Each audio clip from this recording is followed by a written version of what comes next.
and welcome to Cruising with Kayfabe. I'm Mongo. Emily.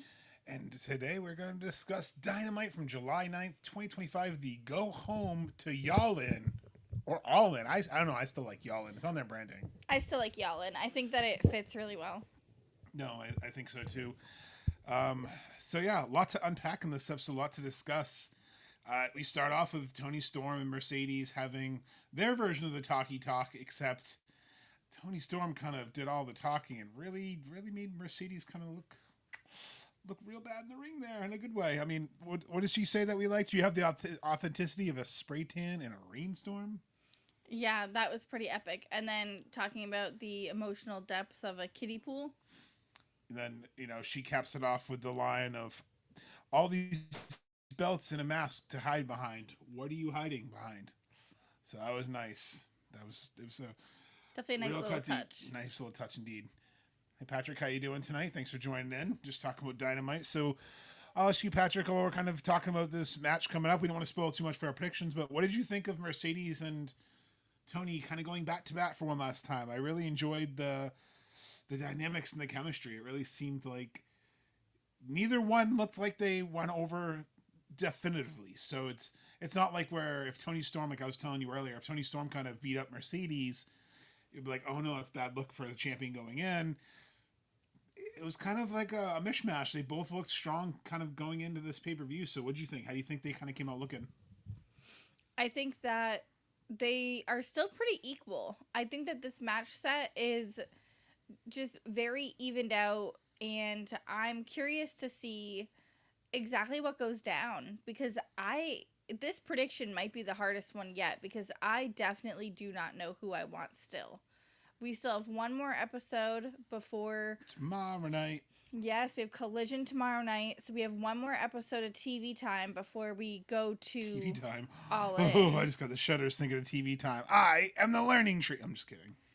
But yeah, I think that Mercedes is really showcasing and really showing us why she has all these title belts. But does she really need another one? I mean, she's This greedy. one. She's greedy. Does So she really need this particular title belt? Because then you gotta think of what do they do now? Does she defend them together? Does she have to drop one? Like, what happens? Does she stay TBS and women's champion? Like, there's so many things that go into this matchup. good evening, Jesse. How are you? You got to get to the post office tomorrow, Friday, but we got your package ready to mail out for you. Welcome, welcome. Patrick, I agree. I think I'll have to join our predictions to kind of see what we think, but it's definitely like Emily's saying, playing out with the gluttony angle here. I don't want to talk about the seven deadly sins in the biblical sense, but it seems like Mercedes is kind of the embodiment of those seven deadly sins. Or if I guess we would be more cultured, maybe the movie Seven with Brad Pitt, where the serial killer was kind of hunting someone based on that. Like, so her character traits, the sloth, the greed, like everything about her, she's the embodiment of everything, like greediness, like the eating the steak, wanting all the belts, not caring, being just vicious. And I agree with Jesse. I thought it was one of the best segments of the night. It was a great way to open up Dynamite. And normally I don't like a lot of talking segments that take a long time. I like wrestling, but it was a good way to get the show started. And we had a match come up after that really kept us going. I want to point out, I'll talk about it more in the prediction show because I'm going to do some digging. But Mercedes has brought the red out of Tony Storm. She had a little bit of red throughout the Timeless run. She had a little bit of red with Mariah. But her gear has had a lot of red influence in it since Mariah has departed. Now, you notice she's not really been in black and white as long, too. She's kind of been in Yeah. color. Is this now, are we in the 70s, 80s? Are we in more of a vintage horror noir Tony Storm? Because, I mean, like you said, they're bringing the bitch out of Tony. And one of the little subtle seeds they planted was she doesn't want to die a normal death. So what did that mean? It'll be curious to see what happens at All In. I'm really excited. I really can't wait to see what this match was happened. And to answer Patrick's question, what does red indicate? I think blood, and I think it indicates vulnerability. That's what I was thinking. Kind of like that movie we've talked about before with Reese Witherspoon. Is it Reese? Which one? Pleasantville. Oh yes, Pleasantville. Yes, where she slowly colorizes. Yes. So I feel like it's kind of Maguire, like Reese that, Witherspoon. where you slowly see the color coming back. And again, since her new run with this championship, since beating Mariah, this red has really been prominent. And I know it's something small, but when you pay AEW attention to is gear small. like I do, like you notice the little subtleties like that. I like how you say gear instead of like pay attention to the subtleties. It's the gear. There's It's the subtleties. gear. Subtleties everywhere. I mean, to wrap up Tony Storm promo before we move on to the next match. I mean, she started out quoting Full Metal Jacket. She's like, "There's only two things from Texas." I'm not going to say what the quote is. You can look it up from Full Metal Jacket because I'm not trying to get us in trouble on Facebook here or YouTube. Please don't put it in the comments. But she kind of hinted at what she was, and it wasn't the cow, if you get my drift. So I thought there was a lot of little nods to not only movies but Texas, and it'll be interesting. And also kind of setting up for a match. Bandito is going to go against Takeshita on Friday for Ring of Honor. We had a match setting that up.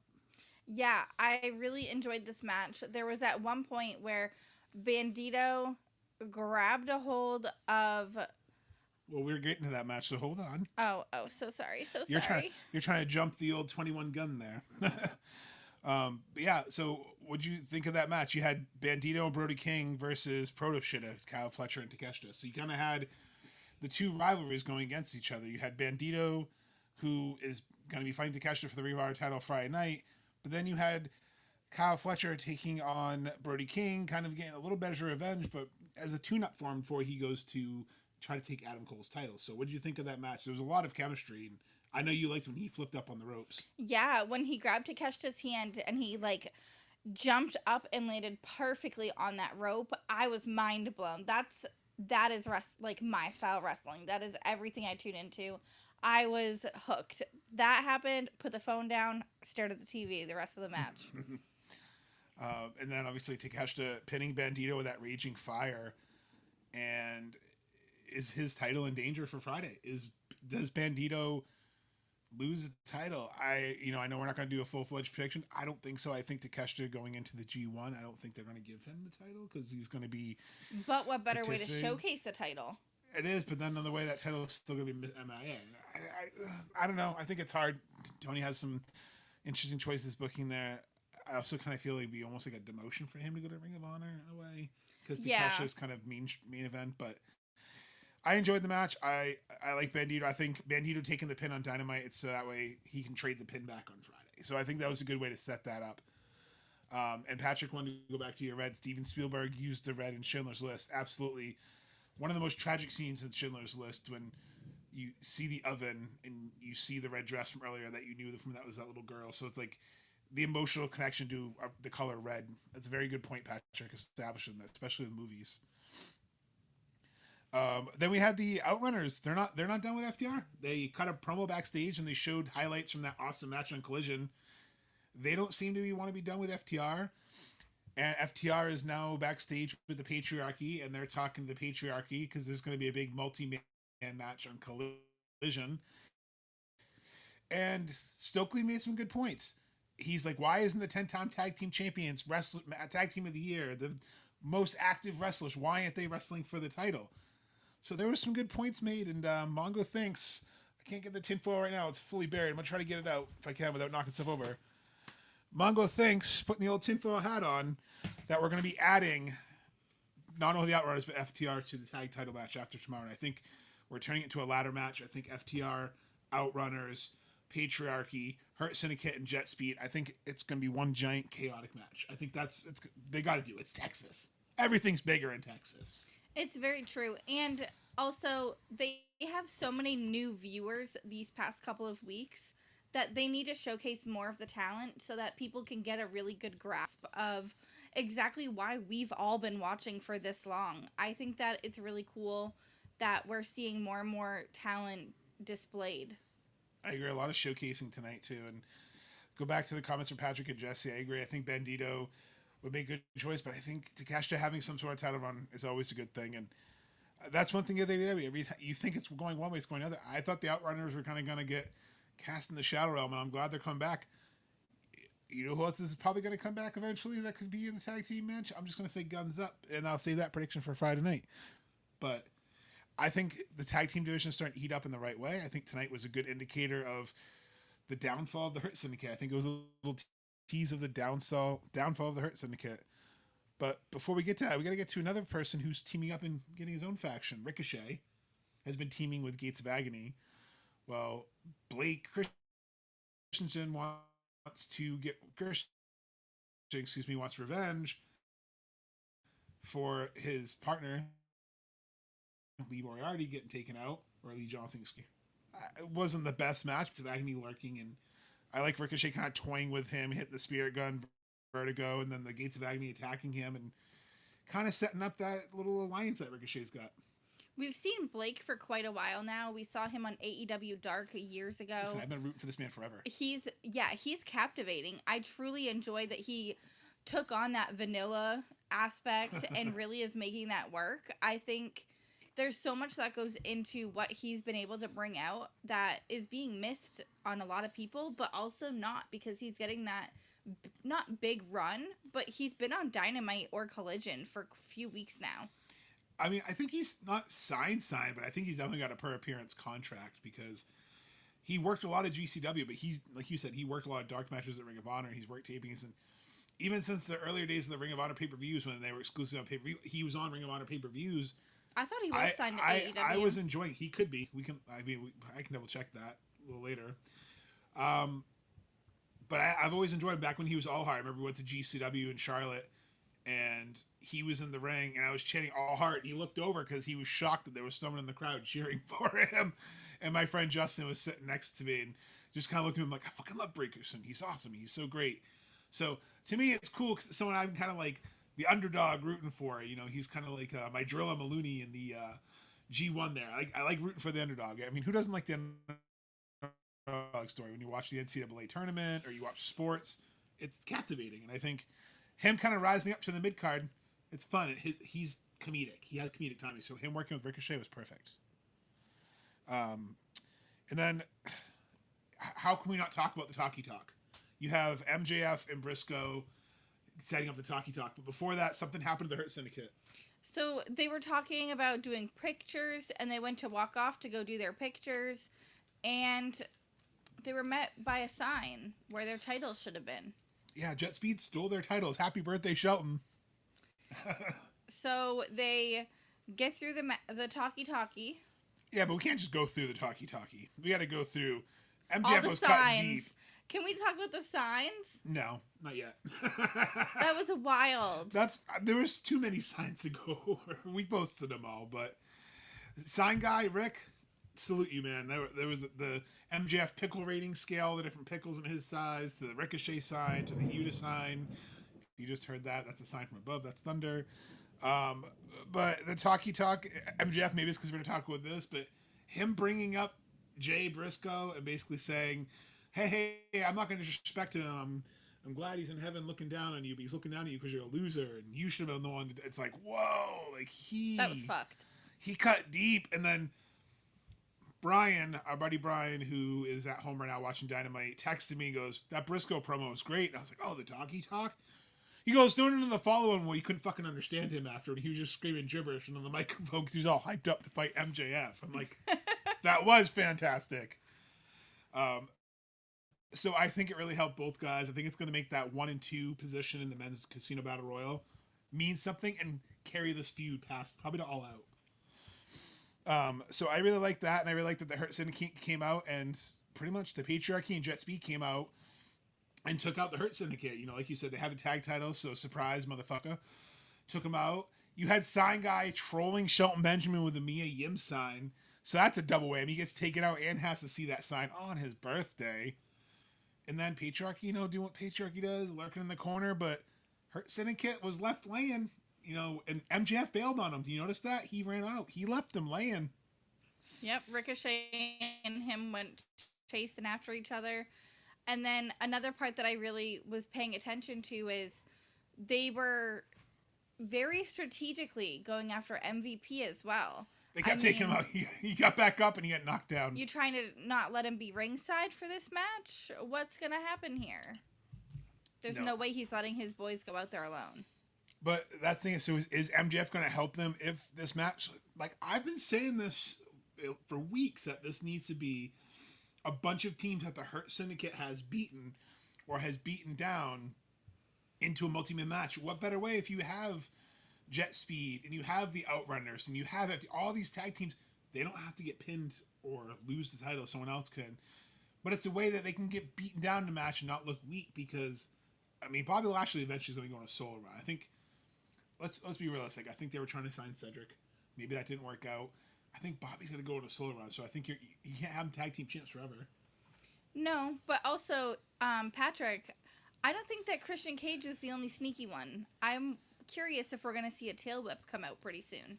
You have been calling the Luchasaurus turn so much, and I don't know if that's going to happen yet, but I knew you're waiting for it. I want to see him This come is your out. Motor City Machine Guns. I want to see him come back. I don't care if he's with or without them now. This is your Motor City I Machine. need to see Luchasaurus come back. So, for those who don't know, for about a year and a half, I was predicting every pay-per-view the Motor City Machine Guns would debut, and then they debuted on SmackDown. But I digress. This is your Motor City Machine Gun moment. I gave up on Beth Phoenix. I gave up on Brie Bella. I'm not giving up on Luchasaurus. Mrs. Dude, that was... I mean... Like, what if Killswitch...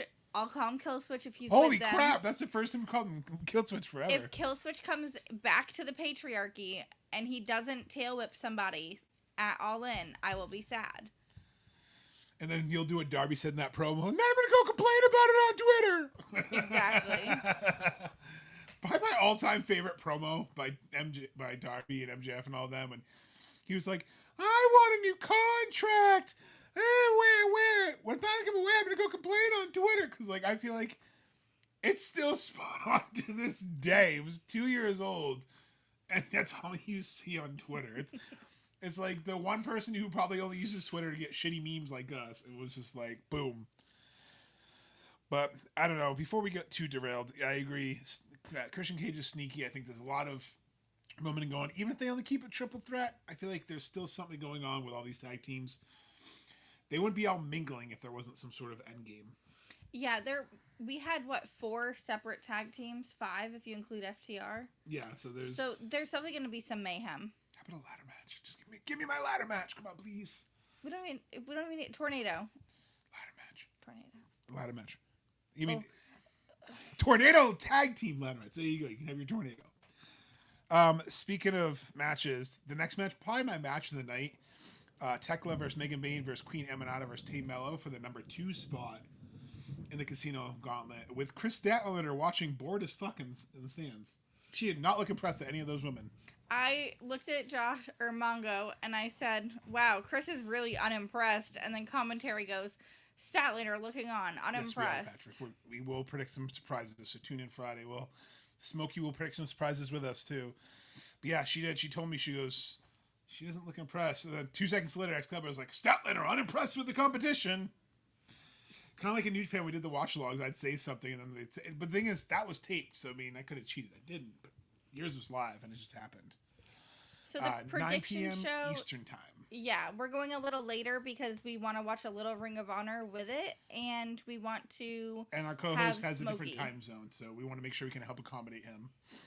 So 9 p.m. Eastern time. We need our other co-host. We'll put reminders up in the morning. We usually try to put reminders up the day of to help out. So just keep it on the page. We'll have reminders up. We're going to be live tomorrow night post Collision. We'll be live Saturday night at 9 p.m. And we'll be TBD on Saturday when the match starts for Kenny Omega and Okada. And we'll put that poll up right after Collision tomorrow while we're doing this. I was going to say, yeah, we'll have our predictions ready to go too. So keep an eye out for those. Vote, and we'll read those predictions on there. Maybe we'll be able to find a way to put a poll on there too. So speaking of polls and matches, this match was fantastic. Everyone got their stuff in. Tay Mello got is it the tiebreaker? I can't remember what she calls her finisher. I'm not the finisher one. But yeah, there's like that backpack into the knee breaker, into the nose. She got that in. You had Queen Emanata focus on Tekla. She stomped on the spider. She attacked her after the match. You had Megan looking dominant, and just anyone could have won, but Megan hits a running powerbomb and wins the match, and she's gonna be number 1 too. So both powerhouses are 1 and 2. And then after the match, you see Tekla and Renee out back, and Queen attacks her. So Give me I'm more. really hoping, yeah, like I would love to see the two of them feud a little more, and also like Queen is getting her time. I bet. I love it. So maybe that'll be the first 0-hour match. Originally I thought it was gonna be something Beam, but maybe we get Tekla versus Amanada on 0-hour. Again, setting up their match to All Out. That they kind of All Out. Traditionally, they usually have a good women's match. Last year they had Statlander and Willow. I could see Tekla and Queen having a big match at All Out. Yes. So Patrick, going along the like gear side and stuff like that with her stardom, and I think that it has a lot to do with like a Joshi style because her hair is very Joshi. I think that it has to do with a lot of that style. I'm Joshi inspired. Like Asuka. Sammy Guevara will probably have a lot. I'm sure they'll talk about. They usually talk about their gear and about their inspiration. So I would definitely check out the look. I mean, it was a little contrasting. I definitely can understand. There's Kairi some gear. Sane and Asuka both do it as well. There's some gear that I'm always. I agree. Sometimes it's not. I don't want to say distracting, but sometimes it's. You're like, oh, the color kind of pops, so you almost lean to like, I'm focused on your bum, not trying to, but they want you to. You know what I mean? But I think either way, I enjoyed the match, and I think that they had great chemistry. Megan still looks like a monster. I mean, they've done well. Everyone said when she lost to Tony that she was buried and she was done, but she's still kind of rising up the ranks. And if she wins that gauntlet, whoo boy, she's got a title shot coming. Sorry about that. I forgot to move that comment. But so we're gonna go up next. I actually wrote about Sign Guy. So yeah, we talked about Sign Guy, all his different signs. You just pointing out the sign. His snake. It's cool to see Rich. I know he lives in Dallas, so I really hope he has more for Collision. I hope he has some good ones for All In, because let's face it, I've been watching that dude since he was on Deal or No Deal. He was legit back in the day on WWF. Like, he would have the funniest fucking signs on Monday Night Raw. You would look forward to seeing him front row. Before we had Green Shirt Guy, we had Sign Guy. Except the difference is, I've met Sign Guy. He's nice. I've heard people who've met Green Shirt Guy. I don't know anything about him. He seems mysterious. Sign Guy was just a fan that loved wrestling and made funny signs. So it's like, we know his story. He was just a hyper fan. And took friends to wrestlers and got to go on a game show. Like, I feel like he lived the dream. And he still makes funny signs. The Osprey, the donut sign. That one popped me. Samoa Joe and Yuta, it was what it was. I mean, it set up the next match. Set the next match, but it also set up something, and Jeff agrees with us. Speaking of Smokey, Sign Guy was handling business. But it set up that prediction that we talked about on our Collision post-show episode. Gabe Kidd is the potential third member of the Ops. Gabe Kidd's the mercenary, so Gabe Kidd and Samoa Joe in the same ring? Yes, please. Yes, please. Oh, that was crazy. I don't know, like, just the fact that you're going to get two big, brawling, no-nonsense dudes in the same ring at the biggest pay-per-view in Texas. Oh, they're going to beat the hell out of each other, so I'm excited. I love me some Gabe Kidd. Jeff says, Sign Guy was all kind of show back. Exactly. I think he definitely had a deal. I think once he got into pop culture, I think he was paid to be a plant because he brought kind of good publicity. So I agree, Jeff. I still think Green Shirt Guy works for the company. If not, he knows someone because you get the same seat every time. And hey, I'm not hating. I think it's cool. I think it's cool he's in the video game. I wouldn't say he's a Death Riders guy, Patrick. I think they kept saying he was a hired mercenary. No, it's the way you worded it. Oh. We just worded it. Oh, yes. Sorry. I probably said Ops. Yes. He is the third member of the Death Riders against the Ops. Sorry, been up since 4 today, so a little tired. Gabe made several appearances tonight. I agree. He came out in the main event, which is what I'm excited to talk about because not only was the match good, but we had some shenanigans afterwards. So, you had the 8-man match. It was fun. It was entertaining. And Ospreay and Hangman kind of looked strong towards the end. Death Riders come on top. Shibata gets choked out. But the real story is the ending of the match. You got the Young Bucks holding plastic bags ready to choke out Ospreay and ready to choke out Hangman. I was not thrilled. But then you see Swerve showing up on TV with a fucking excavator. And he smashes the limo to pieces. Flips it over, then he flips the double bird and says, "Whose house?" Like, it was a great way to end Dynamite. He jumps off the excavator, does a swerve house call to them. Phenomenal segment. Kind of takes me back to the old Survivor Series or the old school Stone Cold when he used to wreck people. It's just, I like the chaotic, like, that's the sport entertainment I enjoy, where it's like the stupid over the top. He crushed their gaudy ass looking limo. You knew somebody was doing something to that limo the second they showed it all over Dynamite tonight. What'd you think about it? I loved it, except for the bags. I just don't think that that's necessary. Didn't think it was necessary last year. Don't think it's necessary this year. Not a fan of it. I think it's stupid. Whatever. What? The bags. I just don't. The bags? The plastic bags. I think it's stupid. I don't know what you mean. The plastic bags? With the Death Riders. Oh, you mean, I was talking about the limo. I thought that part was great. I thought it was fantastic. You're talking about when they, like, Wrestle Dream, when they choked out Brian. Yeah. It was just too much. It's just too much. It's not necessary. There's other things to do. The chain came back into play. Let's hope we see Hangman use it again. I mean, Hangman did choke out Moxley. So, I mean, it could happen. And to answer your question, Patrick, Pac, I believe he broke his ankle or broke his leg. He's been out for a while. Unfortunately, bad luck injury. Patrick's with you. It seems creepy. I think that's the point. I think it's supposed to look fucked up I love and a hardcore match. It's just not needed. It's that hyper realism, but it's not needed. But exactly, you don't want to see it. It's a heel tactic. I didn't want to see it either. It's something that you look and you cringe. You want to look away. You can't believe someone's stooping to it. So I get it. And now but see, even the it takes me out of the whole moment. But the tease of it got you upset. That's the point. You're supposed to feel something. I know. Just like I couldn't stand when the Bucks were super cocky. Yeah, I still can't. I just, like, I'm meant to not like this stuff, and I know that. Please don't come at me. I know I'm not supposed to like it. It's part of being a fan. I wasn't even coming at you at all. I just meant, like... Not you. Oh, other people. No, thankfully, we got a good group. We appreciate you guys. Unfortunately, sometimes the few chuckleheads will sneak through, but it's like The Undertaker said, they just want to be famous. So I ain't going to make you famous. There's plenty of pages that'll do that for you, but we're all set. Like, I'm not trying to give everyone a platform who doesn't need a platform. No, we appreciate the one you guys have given us. That's why we try to start doing these little post shows. I know they're not really long. We try to do about half an hour, so we're hitting that mark here. So we're going to do some little closing thoughts and wrap up before we see you guys tomorrow night. But I guess for my kind of final thoughts, I just wanted to say I think this Go Home show built up All In very well. I'm excited to see Collision.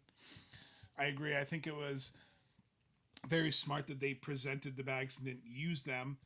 I also want to end on, I think it was smart that Swerve didn't really save Hangman.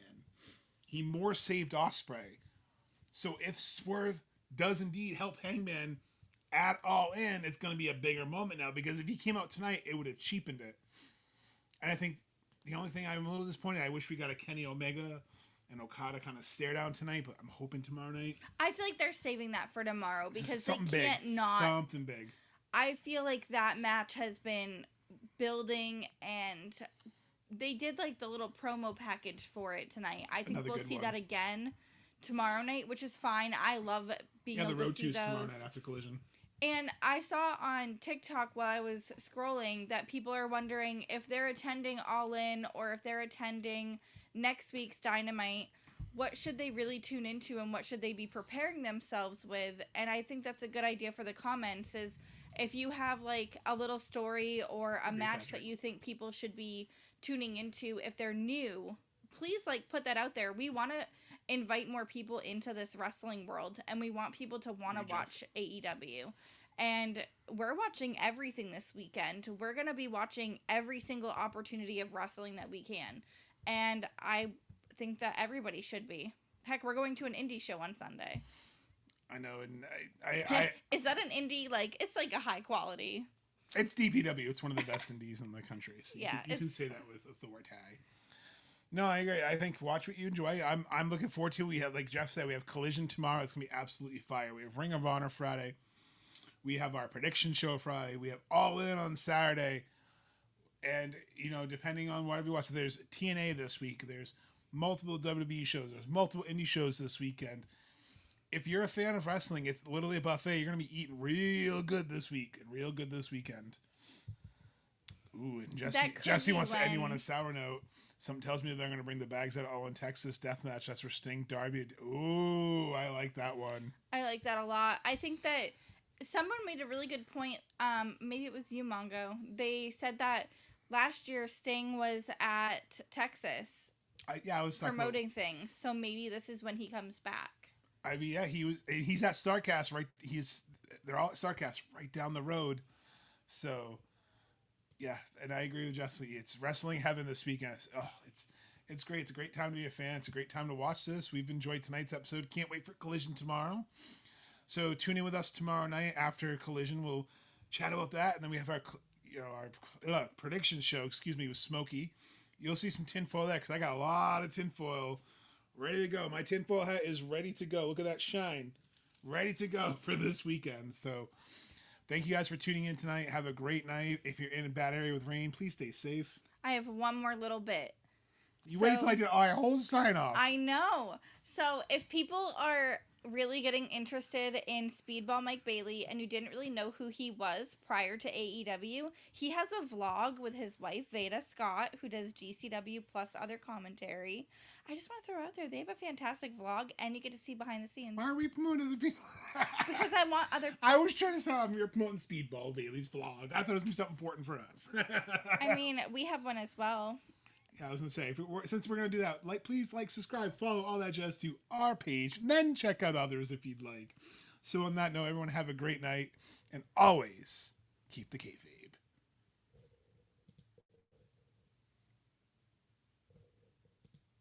I must bid you adieu, goodbye, and good night, bang! But again, thank you for partying with us, but it's getting late. I must bid you adieu, so from Kenny Omega and Rijo, goodbye, and good night, bang! Goodbye, and good night.